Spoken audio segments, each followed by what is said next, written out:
সুপ্রিয় শিক্ষার্থীবৃন্দরা, আশা করছি আপনারা সবাই অনেক ভালো আছেন। তো আমি আশা করছি আপনারা Nahid24 ইউটিউব চ্যানেলের মাধ্যমে একদম ফ্রিতে বাংলা ব্যাকরণ শেষ করে ফেলতেছেন। অলরেডি আমরা বাংলা ব্যাকরণের শেষের দিকেই চলে আসছি। সো এর আগে যতগুলো ক্লাস রয়েছে সব আপনারা পেয়ে যাবেন Nahid24 ইউটিউব চ্যানেলে। সো এখানে এসে যদি আপনারা একটা প্লেলিস্ট দেখেন, এই প্লেলিস্টের নাম বাংলা ব্যাকরণ বাংলা ম্যাজিক। এই প্লেলিস্টটা দেখলে আপনারা ফ্রিতে বাংলা ব্যাকরণ শেষ করে ফেলতে পারবেন। সো আমরা আজকে আলোচনা করব নির্দেশক। নির্দেশক এটাকে আসলে আমরা ইংরেজিতে দি বলি না, এ অ্যান্ড দি পরে আসছি না আর্টিকেল, মানে ওরকমটাই আর কি, কিন্তু একটু তফাৎ তো রয়েছে। বাংলার সাথে ইংলিশ একদম পুরোপুরি মিলাইলে হবে না, ঠিক আছে? একটু ডিফারেন্স আছে। সো ওটা জাস্ট একটু বোঝার জন্য বললাম, সহজভাবে বোঝা। কিন্তু আমরা নির্দেশক আলাদাভাবে পড়ব, বাংলা ব্যাকরণটা আমরা আলাদাভাবেই শিখব। ওকে, সো পুরাতন বাংলা ব্যাকরণে এটার নাম ছিল পদাশ্রিত নির্দেশক, এখন এটার নাম দেওয়া হয়েছে শুধু নির্দেশক। তো যাই হোক, পদাশ্রিত নির্দেশক হোক আর নির্দেশক হোক, যাই হোক না কেন, আমরা দুইটাকে সেম নামেই চিনব। সো নির্দেশক কিন্তু অব্যয় এবং প্রত্যয়ের অন্তর্গত। এখানে নির্দিষ্টতা, অনির্দিষ্টতা এবং সুনির্দিষ্টতা এই তিনটা বিষয় বোঝাচ্ছে। হ্যাঁ, নির্দিষ্টতা, অনির্দিষ্টতা, সুনির্দিষ্টতা। আচ্ছা, সো এখানে নির্দিষ্ট জিনিসটা কি আর অনির্দিষ্ট জিনিসটা কি এটা একটু বুঝি, কারণ আমরা বাংলা ব্যাকরণ আর ইংলিশ একসাথে মিক্স করলে হবে না। ইংলিশে আমরা বুঝি দি বলে নির্দিষ্ট, হ্যাঁ, কিন্তু এইখানে ওইটা না। হ্যাঁ, এখানে ওইভাবে বুঝবো না যে দি হলে নির্দিষ্ট, ওগুলো একসাথে মিক্স আপ করতে যাবেন না। এখানে যেটা বুঝবেন আপনি সেটা হচ্ছে যে অনির্দিষ্ট কি, অনির্দিষ্ট হচ্ছে একের সাথে টাটি, মানে এক থাকবে, একের সঙ্গে যদি টাটি যুক্ত থাকে তখন ওইটাকে আমরা বলবো অনির্দিষ্ট।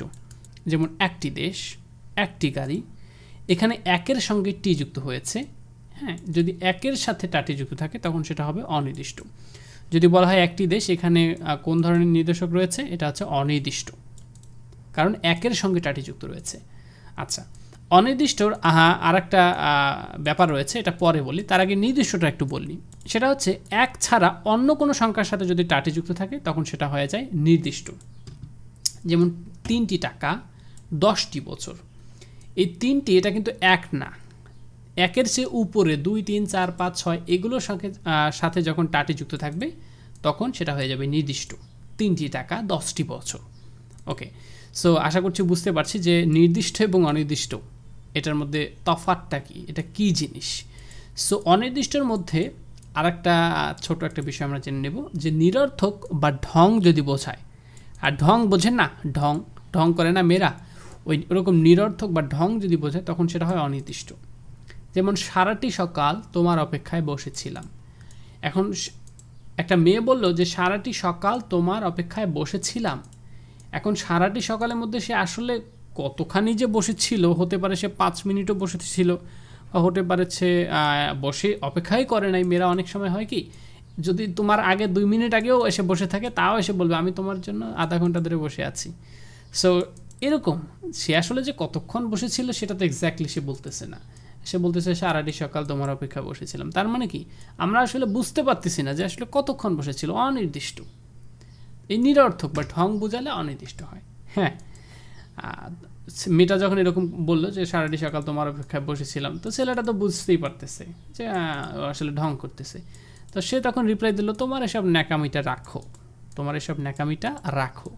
সো ন্যাকামিটা বলতে আসলে সে যে এই সারাটি সকাল বসেছিল এই ন্যাকামিটা, সে আসলে কতটুকু যে ন্যাকামি করেছে, হ্যাঁ, বা কতটুকু যে চাপা মারছে সেটাও তো বোঝা যাচ্ছে না।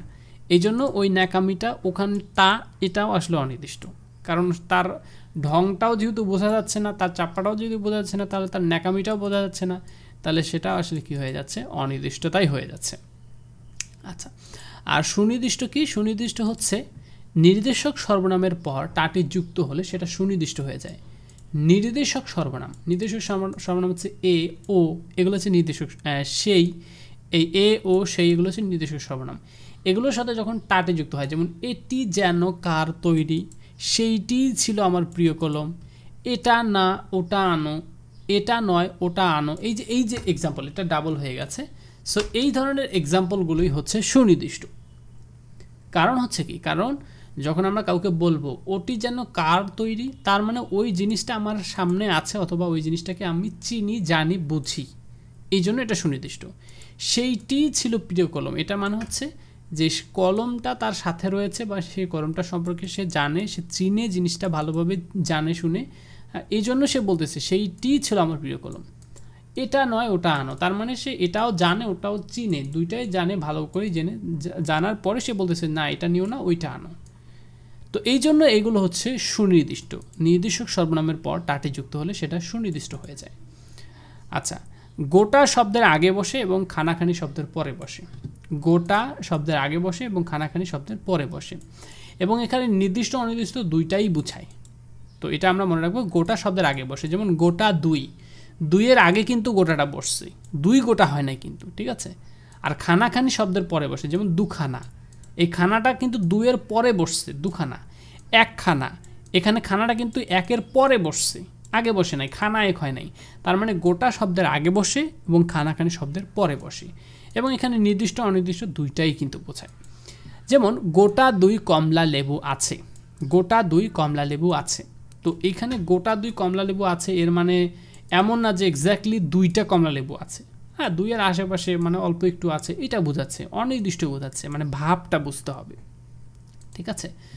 আর দুখানা কম্বল চেয়েছিলাম, একখানা বই কিনে দিও, এটা আমরা এভাবে মনে রাখবো যে খানাখানির ব্যাপারটা আমরা এইভাবে মনে রাখবো যে দুখানা, দুখানা এখানে দুই রয়েছে, দুইয়ের সঙ্গে যখন খানাখানি যুক্ত ছিল আমরা পড়ে আসলাম না যে একের উপরে এক ব্যতীত অন্য যে সংখ্যাগুলো রয়েছে সেগুলো হলে হয় নির্দিষ্ট, আর এক থাকলে হয় অনির্দিষ্ট। একটু আগে পড়ে আসলাম না, এটা দিয়ে আমরা মনে রাখবো। বাস্তবে এগুলো আসলে ভাবের উপর ডিপেন্ড করে, হ্যাঁ। বাস্তবে দুখানা কম্বল চেয়েছিলাম মানে বোঝাচ্ছে যে সে দুইখানা কম্বল চেয়েছিল, আর একখানা বই কিনে নিও মানে আসলে এখানে চেয়েছে সে যে কোনো একটা বই চাইছে, এখন কোন বই চাইছে তার কোনো ঠিক নাই, এই জন্য সেটা আসলে অনির্দিষ্ট। কিন্তু বাস্তবে এটা আমরা মানে ভাবগত বিষয়টা আমরা শর্টকাটে এইভাবে মনে রাখবো যে একের সঙ্গে রয়েছে এই জন্য অনির্দিষ্ট, আর দুইয়ের সঙ্গে রয়েছে সেটা হচ্ছে নির্দিষ্ট। আচ্ছা, তারপরে রয়েছে আছে টাক টুক টুকু টুকুন টো, টাক টুক টুকু টুকুন টো, এগুলো থাকে, এগুলো দিয়েও আসলে অনির্দিষ্ট নির্দিষ্ট দুইটাই বুঝায়। আমরা একটু ভাবগতভাবে বুঝে নিব যে পোয়া টাক দুধ দাও, পোয়া টাক দুধ দাও এর মানে যে সে এক পোয়া দুধ চাইছে বিষয়টা এমন না, হ্যাঁ, মানে পোয়ার কাছাকাছি বা কম বেশি হতে পারে, অনির্দিষ্ট, এক্স্যাক্টলি সে এক পোয়া দুধ চায় নাই, এই জন্য সেটা হচ্ছে অনির্দিষ্ট। আর সবটুকু, এই যে পোয়া টাক, এই জন্য বলছিলাম টাক টুক টুকু টুকুন টো, মানে এগুলো শব্দের শেষে থাকে এরকম, পোয়া টাক সবটুকু, হ্যাঁ এইটুকু।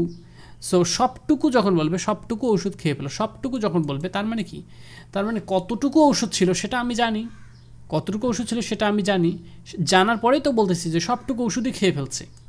তার মানে একটা নির্দিষ্ট পরিমাণ তার জানা ছিল এবং সে বলছে সবটুকু খেয়ে ফেলছে, তার মানে সেটা নির্দিষ্ট হয়ে গেছে।